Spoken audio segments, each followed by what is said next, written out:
Reawakening.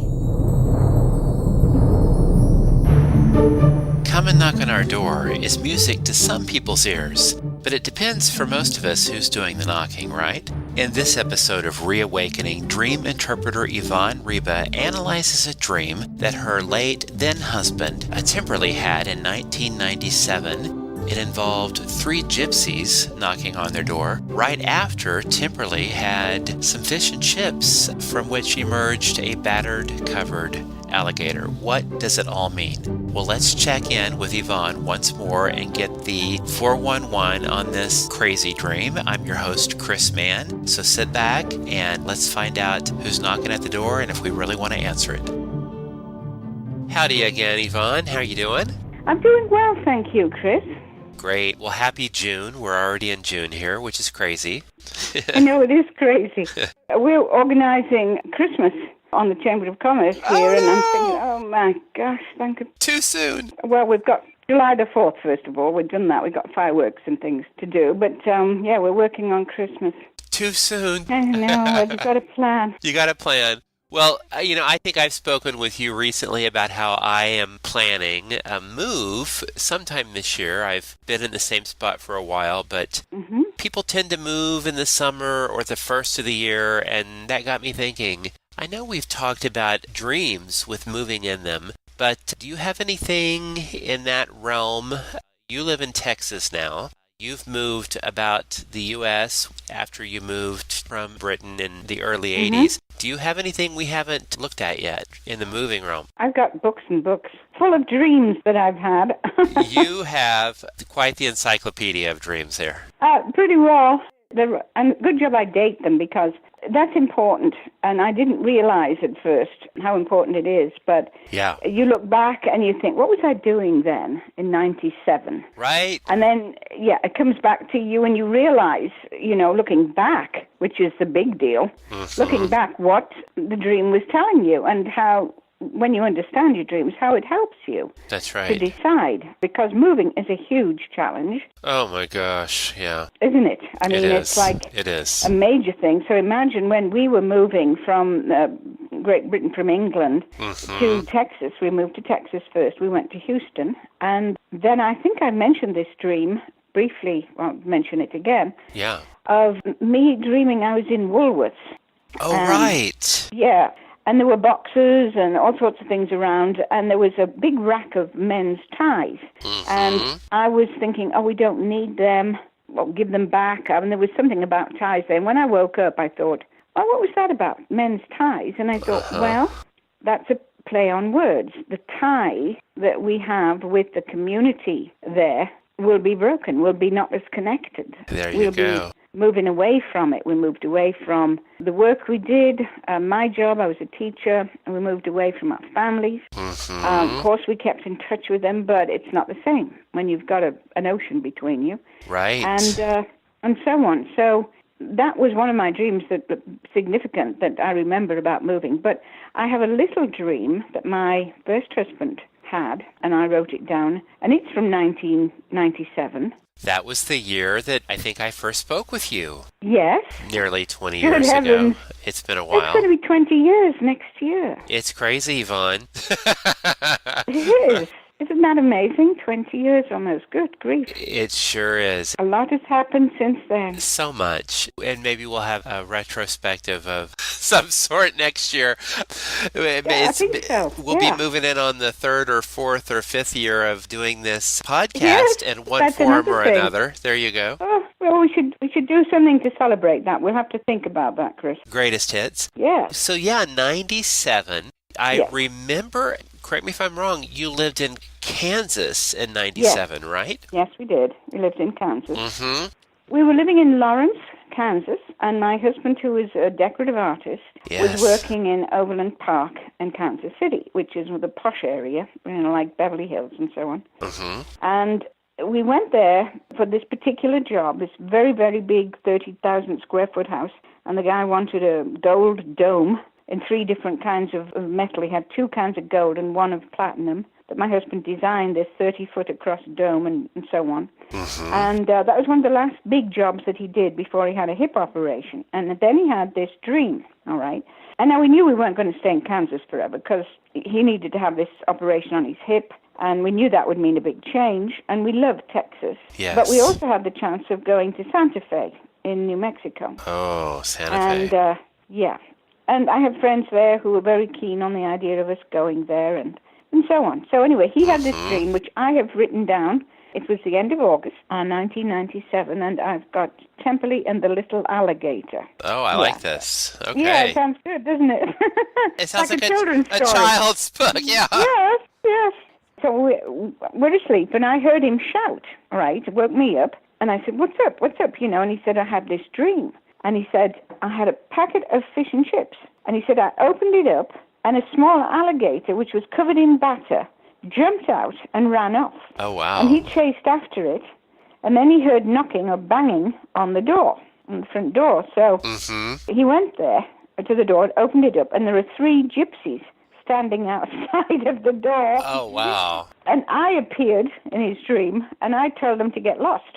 Okay? Uh-huh. And that was it. That was the dream. All right. That Short was the dream. and But it was because it was very vivid and it had woken him up, that he actually shouted with the shock of an alligator jumping out of his fish and chips. Oh, my gosh. It was like significant. Any dream that's very vivid and it makes you jump out of your skin almost or whatever, Right. then you know that it means you're supposed to wake up to remember the dream, and your subconscious is giving you the kind of shock to make sure you do that. And then you have to think about what the dream's about. So, of course, I was like analyzing it and figuring it out. So let's go back to the beginning. So he had a packet of fish and chips. Well, he was from the north of England, and fish and chips is a very traditional English dish anyway, but the north of England often, used to go and get fish and chips and eat it on the way. I mean, you could sit outside and eat it. It's it's in packets. You put your vinegar and your pepper and salt on it and whatever you want to put on it. We don't use ketchup as much over there on fish and chips. We use vinegar and so on. So this was a very traditional thing for him to do. He loved fish and chips, okay? Oh, God, yeah. And we're talking fries, of course, not the kind of chips we have over here. No, so, the real deal. Anyway, this small alligator jumps out and runs off. Now, a friend of mine had commented to me about, she'd given me a reading, and she said she kept seeing alligators in this thing of where we were going to go. And I said, oh, for heaven's sakes, that's Florida. We're not going to Florida. And she said, well, they have alligators in Texas, Yvonne, and in Louisiana. And I said, well, we're not going to Louisiana, and I don't think they have alligators in Texas. Well, I'd lived here before, but I'd never been, around a lot of alligators. Sure. I mean, when you're in the middle of Houston, you don't think of that. Alligators. Right. But I thought about it, and I thought, well, this alligator is saying, substitute me for your traditional English place, way of life. You're going to be where there's alligators. Oh, that's funny. It is funny because he had his operation a month or 2 after that, and then we were given an invitation to come to San Antonio, Texas. And we were also, I told you, had this Santa Fe thing in mind, and San Antonio had not been in my mind at all. But we thought about it, and we thought, well, we've been in Texas before. We love Texas, so let's try it. So we did, because we thought, well, we can always move again if we have to. But we knew that my husband wouldn't be doing any more of the climbing around after he'd had a hip replacement. But this all happened at the end of August, the 30th. So he had his operation, he was recovered, and we moved from Kansas in the March of the next year. Of 98, yeah. Yeah, very quickly that all happened. So now they're knocking on the door, banging on the door. So that's opportunity knocking, okay? And there are 3 gypsies outside. So I think this is funny. Yeah, it is. Well, what do we think about gypsies, all right? People who travel around a lot. They would settle in one place. Well, that had been us. Right. We had been like gypsies. I can't remember how many times we moved, because within one area we sometimes moved. When we were in L.A., we lived in Brentwood for a year, then we went to Thousand Oaks for a year. And then we went to Austin for a year. Then we came back to California and we lived in Simi Valley. And then we moved to Utah, so we were all over the place. So we went to Kansas, and my husband worked up in Boston and in Virginia and other places and so on, as well as being in Texas 3 times. So Lordy. we were gypsies. And for sure. I came along and said, get lost, right?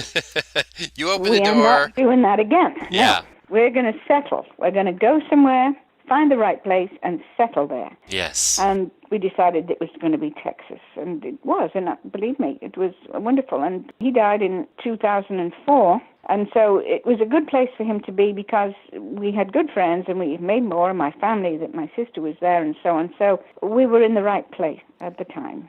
Three. Yeah, the 3.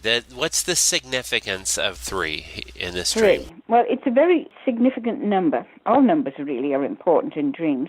But 3s, we use them a lot. You know, we talk about the Trinity, we talk about mind, body, spirit, harmony, and so on. Sure. Betty Bethard says in her book, the dream book, Symbols for Self-Understanding. And here's what she says about the 3.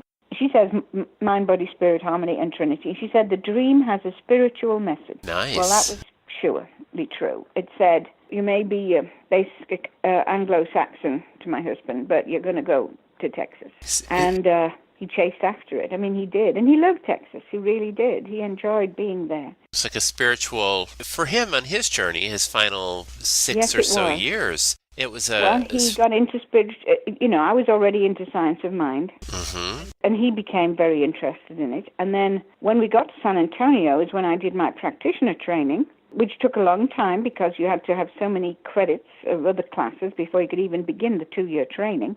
And I was doing that when he actually passed away. I finished it in 2005 and went on from there. So it was a very spiritual journey. It's where he learned to allow himself to relax a little. He was a workaholic, and he had to slow down because of his health, and he learned to allow himself to enjoy reading, discussion, talking, and all that kind of thing instead of rushing off to do stuff all the time, you know. Absolutely. He still did his art. He still painted, but he painted on canvas or on wood or whatever, and he did some furniture still.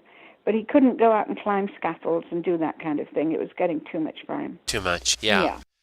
So the 3 gypsies had a significance of spiritual movement and things coming together in that regard. It could have been the 3 wise men, I guess. It could. And there again, you see, there's a spiritual message. I mean, the 3 wise men. And 3 is a lucky number. It's a lucky number. 3 is a charm. And, you know, we say a lot of stuff like that about 3. Right. Well, for me, 3's company. Yeah. That's of course, 3's company. Very significant. Well, I turned 3's company into a religious experience, I think. Yes. With growing up loving that show. And then when I talked to you in 97, I had the 3's Company book, Come and Knock on Our Door, coming out in 98. So it's kind of funny that 3 gypsies came and knocked on your door right around the time. So maybe I'm one of those gypsies saying, hello, Yvonne, open the door. But no, I didn't say no, though. That I told that lot to go because I thought, we are not going to be gypsies anymore. But you see how in a dream, a symbol can be very complex. I mean, 3 gypsies.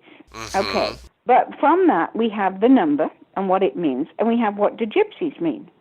You see, now gypsies also do your fortune. I mean, tell your fortune. Right. They have this, psychic knowledge and all the rest of it. So there's that too. I don't know whether Betty Bethard writes about gypsies in her book. I'm going to have a quick look and let you know. Yeah. Gypsy, yes, she does. This is what she says. Wanderer, okay? Like W-A-N-D-E-R, wanderer. Yes, wanderer. To wander, yeah. Does not deal with life in the here and now, but walks away from problems rather than facing them. Well, that's if the dream is significantly pointed in that direction. Here it was given us this is the direction to go. You've got to follow this alligator, all right? And the weirdest thing was, when we did get to Texas, one of the first restaurants we went to had a stone alligator in a fountain outside in this garden area they had. And I remember looking at it and thinking, alligators. Look at there's an alligator without me even thinking about it. One popped up straight away. And we do have alligators, not too far away there are alligators in the lake. That's right. Not that I see them. I'm not going out of my way to be friends with them, but I know they're about, Let them scurry on. Yes, that's right, yeah. Well, that's so funny. Sometimes we have these little, I call them wacky dreams, sort of zany dreams. They seem to be nonsensical. Oh, yeah, this batter-covered alligator jumped out of my fish and chips, and then I went to the door and there were 3 gypsies. No, stop, write that down. Look these things up. Your subconscious is probably trying to tell you something. It could be lay off the drugs if you're into that. But most of the time, it's really a funny, clever, witty, play on words way, as you've taught me, to think in terms of symbols and double entendres. There you go with Three's Company again, double entendres. But what does the whole fish and chips thing, that was very significant to your first husband. What meaning does it have to the dreamer? And you look at that in the context of maybe the more universal meaning of symbols. And you're able to construct a bit of a message to show you where you should be going in life. I love that. I love those little dreams that have those crazy, funny, little wacky symbols, but it's a story, you know? And that's what you've shown again. I love that, Yvonne. I love these little dreams. Thank you. I mean, it's amazing, you know? It is. These things, we don't think about it, but when I look back through my books and I read some of these things, and I see them from like 19 years ago, okay? This is what my husband dreamt. Right. And what has happened since. It's amazing, you know, how this all fits together. So keep those journals and refer back to them, and you may find almost like a little mini-series of, oh, this is what that was telling me then. Now I can look at a dream with the context of that perspective, that sort of retrospective, to make even more sense of the ones you're having now, you know? Yes, of course, yeah. Very important stuff. Well, always a pleasure to chat with you, Yvonne. And I'm looking forward to putting a show together maybe next year of some of your greatest hits. We'll figure that one out. Thank you. I get that. Yeah, I'll have to work on that one. Right. Greatest hits, yeah. We'll work on that. Well, we'll talk next month. Happy 4th of July, Yvonne. Thank you very much. And the same to you, Chris. Take care, dear. Bye-bye. Reawakening with Chris Mann and Yvonne Ryba is a Rising Action Media production. Copyright 2016 by Chris Mann.